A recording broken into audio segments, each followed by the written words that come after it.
నమస్తే అత్తలు. నమస్తే కోడళ్ళు. ఇగో మా అత్తమ్మతోని బేజా ఫ్రై చేయించుకొని తిందామని అడవికి వచ్చినాం మేము.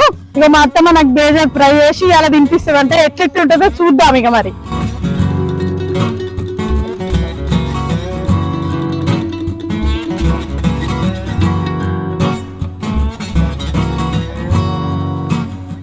స్మెల్ రాకుండా ఎట్లా ఉండాలో చూపెడతా.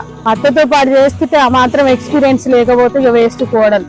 అబ్బో అంత ఈమెకు ప్రేమ ఉన్నట్టే చేస్తుంది నా మీద. ఇదేనా నేర్పిన పని? ఒక పక్క కలుపుతాంటే ఒక పక్క పోతానాయి ఉల్లిగడ్డలు. అదే అత్తమ్మ, మరి మా అమ్మ నాకు చిన్నప్పటి నుంచి స్టవ్ మీద వండబెట్టే మనం కట్టెల పొయ్యి అంటిది. అదే అబ్బా సూపర్ ఉంది అత్తమ్మ. ఇంత జాలిగల కూడలు అసలు అయితే.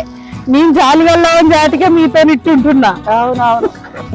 అంత హుషారుగున్నప్పుడు కోడలు ఎంత హుషారు ఉండాలి అత్తమ్మ మరి.